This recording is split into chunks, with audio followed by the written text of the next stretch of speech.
It's 1:46 Monday morning. Let's see.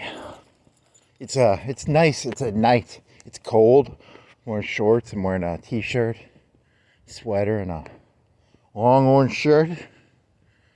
Nice day to walk. I tried walking yesterday at like 2 in the evening, 1 o'clock, 12. Man, I'll tell you, I don't like walking around when people can see you talking. It's not fun. I like to talk when I'm alone. It's 10 times better than talking with, you seem like, you can be crazy walking around at 2 o'clock. You can't be crazy walking around at 1. The vampires come out at night.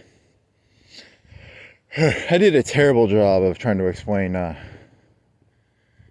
movie I was trying to explain, but whatever. I've been laying in my bed, and I always think of that part where she pulls the Coppola off. That's the part that's comedic to me. It's not really comedic. It's a sad feeling. It's like, imagine carrying them. I went and watched the movie again. Sorry, did I say that already? I went and watched the movie, and that part always gets me. I gotta get to the, and she loses. She would have lost without the Deus Ex Machina, but Deus Ex Machinas cure all problems. So I'm just looking for a Deus Ex Machina. I'm praying to the gods. Give me a Deus Ex Machina, God. And a lightning bolt strikes the ground, and it's a gold. There's a bunch of diamonds in the crater. I grabbed the diamonds, and it's not that good of a joke. Other joke I really like from that is, it's the trash man. The trash man gets hacked, and he's walking around like, "Who are you?"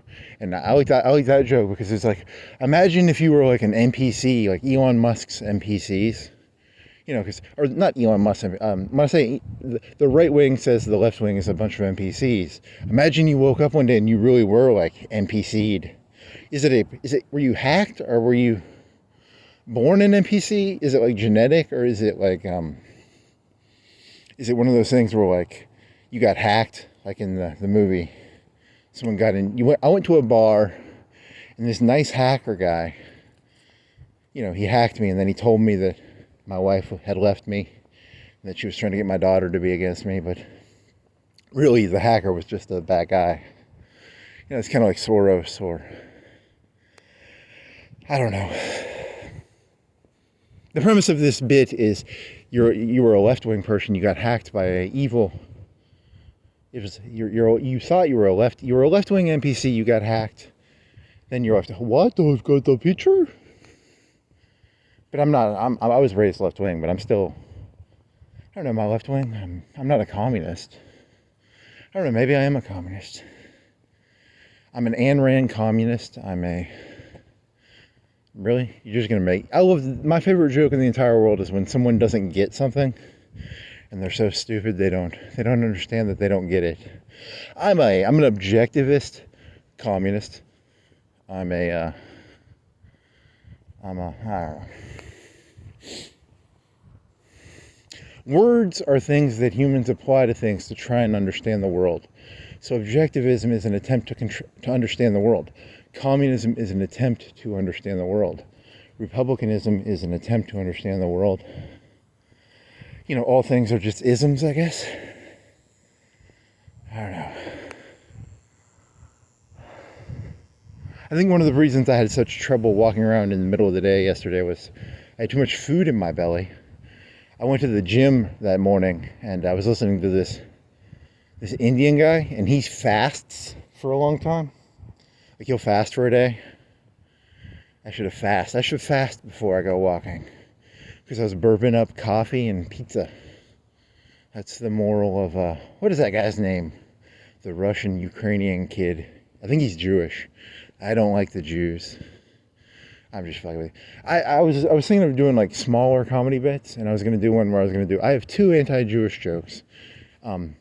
but they're just Jewish jokes. They're not. I'm not anti-Semitic, but I have anti-Jewish jokes, and one of them is I'm burping up. I had a yellow. Was it a yellow or an orange muffin from Walmart?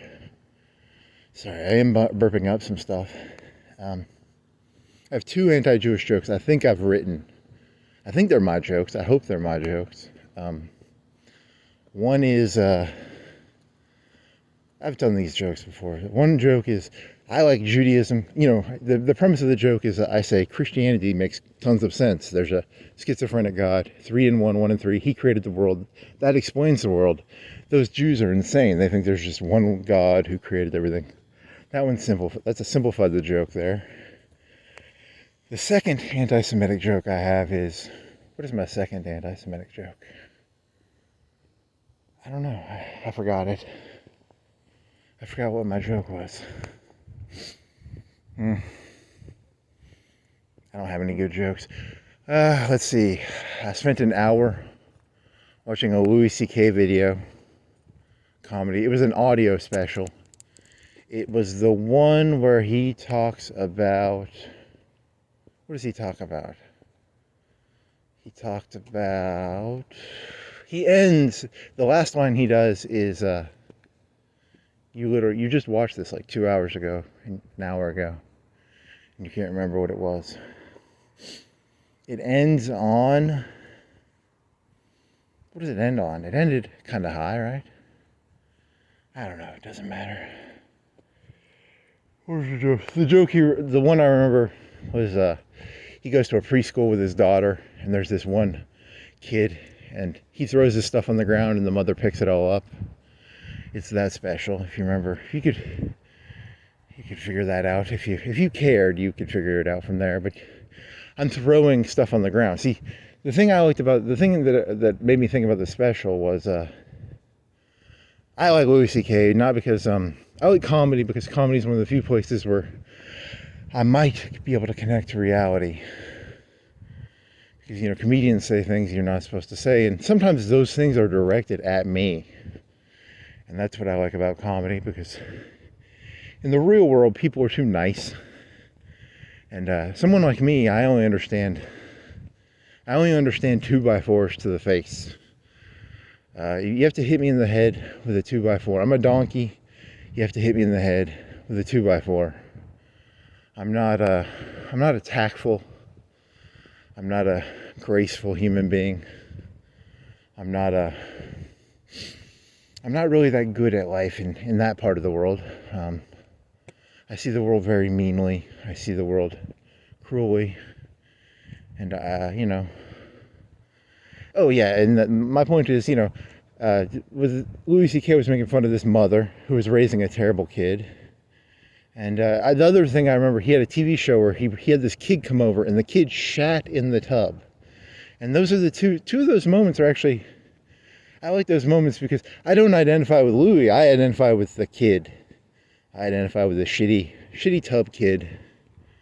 Shitty tub kid. You know, like imagine you woke up one day and you were like, shitty tub kid. Oh, I'm shitty tub kid. I got some shitty tub kid in me. And, you know, understanding that I'm shitty tub kid it's a hard thing to understand. It's very similar to like Ghost in the Shell when the guy's like a trash driver and he's like, who am I? Oh, I'm shitty tub kid. Shitty tub kid. And, shitty tub kid, I think is similar to the story in this comedy special where the lady was like, the kid was just throwing a shit on the ground and being a bully. And, well, I don't know, was shitty tub kid that bad? He ate raw hamburger meat. I never ate raw hamburger meat. I'm not that bad. But then I was going to attack. Not attack. See, in my brain, I'm always looking for a system to understand the world. I'm looking for, is there a system I can follow that will get me through life? I'm always looking, I've got daddy issues. I'm a male with daddy issues.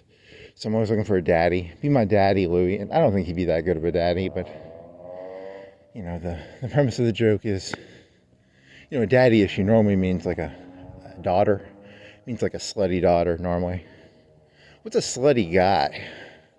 You know, 'cause slutty daughters are like putting out, she had sex 50 times by the age of 18. That's a lady with daddy issues has had sex 50 times by the age of 18, right? And then a male with daddy issues, I don't know. Wear a leather jacket, smoke cigarettes. I really don't know. You can become a homo. I'll suck your cock, Louie. I'll suck your cock. Not literally. I don't think I'd suck his cock. Maybe I would. You know, I say I wouldn't, but maybe I would. I don't know. Will you teach me the comedy craft? No. It's not. I don't think I'd do that. Ugh. Yeah, it would be a game for him. It would be, oh, he thinks, and then it would be, he wouldn't actually teach me anything. That's the whole problem. There isn't anything to teach.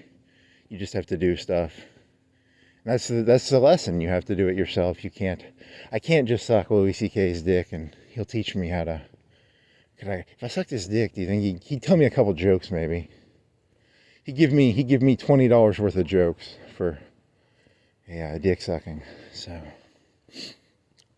I wonder how much I could charge for a dick sucking.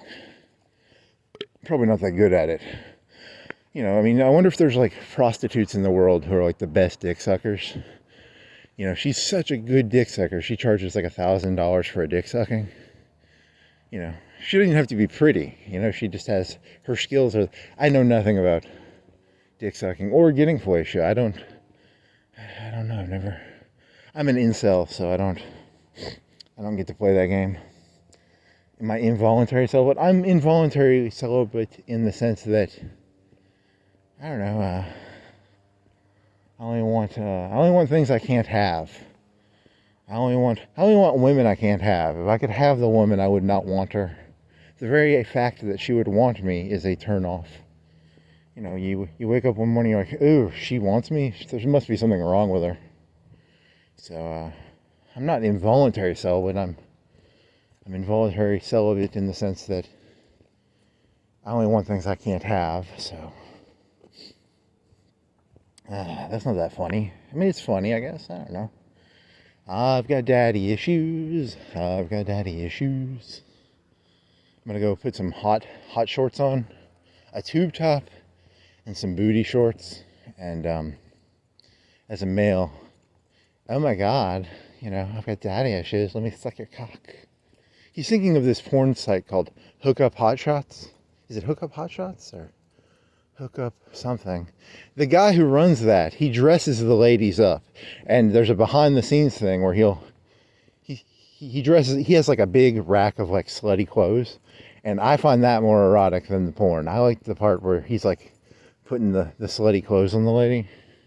It's like, what do you look better in, like hot shorts or mini skirt or fishnet? You know, they're trying on the slutty clothes. I like that part. I find that more erotic than the, because the sex is very mean. He has very mean sex with them.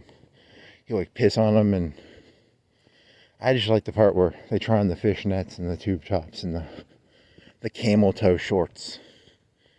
You know, that part's more erotic to me. I don't know what that means. The tease is better than the reality. I don't know. Good question. I'd like to hang out with a porn star and not have sex with them. I'd just like to watch them try on clothes. That'd be fun. It'd be a fun day. Yeah. Faggot. Faggot. Oh man. Hook up hot shots. Do do do do do do do do do do do do do. I really did like that. That's an old episode. That came out like 10 years ago, probably, the shitty tub kid. Man. Because here's the other question. You have like, you know, conservative woman. There's conservative women and there's liberal women. And a liberal woman would be like, the lady in that shitty tub episode, his mother was she sort of dumped her kid on Louis, was the story. She's like, take care of my kid, you know, I got to do something. And she was like frantic. She was kind of crazy. And then you're like, oh, the kid comes from craziness. So, you know, that's maybe where it comes from. And then the thing for me was, I was like, you know, because I was thinking about sexuality. I was like, I like crazy women. You know, I got a Sylvia Plath fetish. I gotta, if a lady sticks her head in a potato oven, I'm kind of getting a boner.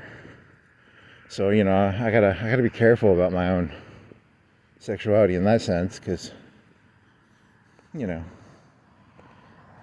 it's a boundaries thing. Like, when a lady has no boundaries, something about it sparks my I don't know, arousal. I'm a narcissist, so I got it's borderline. Are they borderline? Borderline women are kind of hot. If you know anything about borderline women.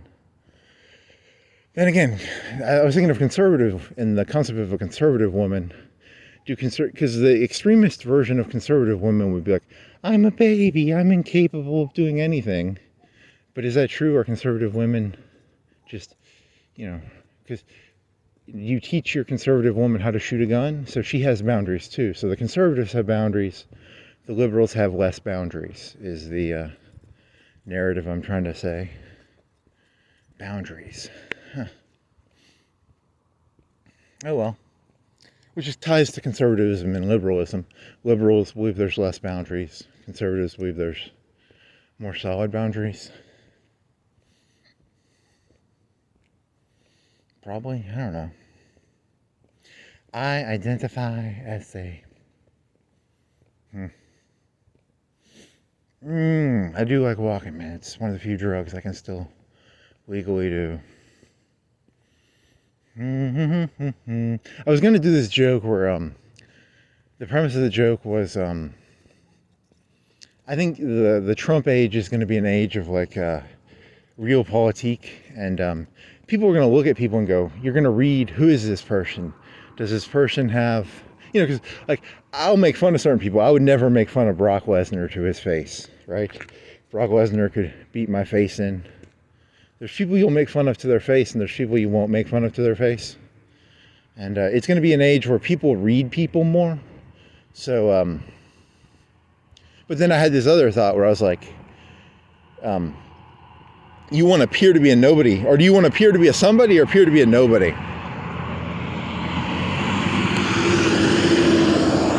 In the Trump age, is it better to be a somebody or a nobody? Because with the liberals, it was like, my understanding was it was almost like you wanted to be a nobody in the liberal age. You wanted to hide your power. You hide your power level in the liberal age because the liberal mob will come and steal everything from you. If you have wealth or if you're intelligent, you want to hide it in the liberal age. And so maybe Trump is like pro, because he's law and order. He's the law and order guy. And the liberals are like, yeah, if you're smart or you're good at something, keep it to yourself. Don't go making the mob feel inferior. That would be, I don't know. But then there's the cynical interpretation of the Republicans would be, are they going to cut down the little trees? There's a story in Silicon Valley where they'll just buy up the companies. If a company has an idea, they'll buy it up. So Facebook would just buy up like hundreds of companies a year. Well, does Donald Trump go around just like buying up political people? I'm not trying to make fun of him. I'm saying this from the perspective of Facebook bought hundreds of companies to, nip them in the bud. Will Donald Trump nip people in the bud the way Facebook did? The way the tech giants did. Look, this is not an anti-Trump. I'm not anti-Trump. I think humans are all the same. I think Zuckerberg and Trump, and I think every human being who's ever lived is actually probably the same person. I mean, you have different attributes. Some of you are smarter and some of you have more athletic abilities. And some of you are wiser and some of you have more intelligence. Some of you can do computer shit better. Some of you can do, it's like a D&D character, right? Some of you have different numbers on your sheets. Oh well. I actually really like Louis C.K.'s comedy. I just want to point that out. I'm not against him, but then I was thinking about it. I have the daddy issues thing, and I'm like, I would not hang out with him very well. Probably, it would not be. You have to have structure, and I've got daddy issues, so I'd want him to be my daddy. But really, you have to have structure, and I'm not good at structure. I'm a liberal with boundary issues. Because, like I told you, boundary issues. If I can work on that, maybe I can fix some of my problems in my life. Because my favorite thing, one of my favorite things about narcissistic comedians is it's the idea of like doing a joke even if people don't like it. It's the cruelty of comedy is the part I like about it. It's not the I don't want to make people laugh. I don't really care if you laugh. I just want to hurt you. I'm a sadist, which is something I have to be careful of because it's why I can never be a comedian. Because really, I'm just a sadist. I'm not actually here to make you laugh. I'm just here to get warm tinglies from being cruel. Because being cruel is very fun. If God didn't want us to be cruel, then why does it feel so good to be cruel?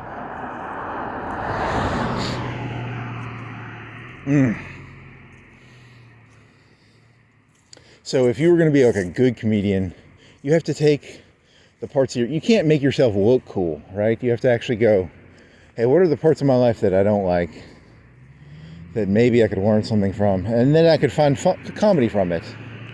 And I don't want to do that. I want to wear a leather jacket, and I want to smoke a cigarette, and I want to look cool. So I'd be a terrible comedian. I can be a phony comedian. I could go around buying up other. Maybe I could be like a good-looking. I could be a good-looking comedian. I'd get like surgery. I'd look like Fabio, and I'd buy people's jokes. I'd be like Facebook. I go around buying up all the. I tell stories that have nothing to do with me. I'd be like, remember that time we were in the hood and that barbecue place burned down, and I don't know any. The premise of this joke is that I'm a black person but I'm a white guy. I'm not from the hood. So, but I'm buying a young black man's jokes. He was really funny when he told the joke, and when I tell the joke, it's not funny because it's not really my story. Remember that time at St. Patty's Day bar? You've never been to a St. Patty's Day bar. But I bought the joke from this Irish guy. He did the joke really well, but you people have enough intelligence to know I don't go to Irish bars, and I'm not in the IRA. I was thinking about this earlier. I was thinking, when it comes to the IRA, if you knew someone who was in the IRA or had Irish IRA connections, would you look the other way? Like, because there's a question of terrorism of like, like if someone was in the, I've known when I was in high school, I knew a guy who said his uncle was in the KKK. So, I'm from the South, and you could know someone who knows someone who's in the KKK, or maybe that's possible, right? You don't go ratting them out. It's a thing that exists.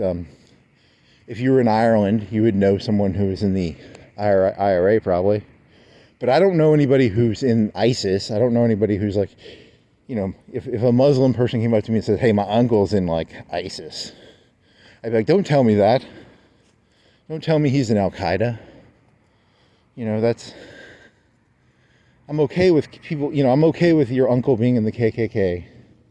I'm okay, your uncle could be like in the 8-8 or, but if your uncle was like in Al-Qaeda, that'd be kind of, I should be able to get you arrested for you telling me that. So, he knows a guy who knows a guy who's in Al-Qaeda. But, I can know a person knows a guy who's in the KKK, but I don't know, it's a good question. God, I need these walks. I need these walks like I need a hole in my body. You have many holes in your body. 2 in your nose. You have a mouth. 2 ears. A penis. Buttocks. You have pores. You need these walks like you need a hole in your body, because I need to pour out. Pour out. There you go. Oh, Daddy, pay attention to me. He's a slut. He wears camel toe shorts. He wears fishnet stockings. He wears a tube top.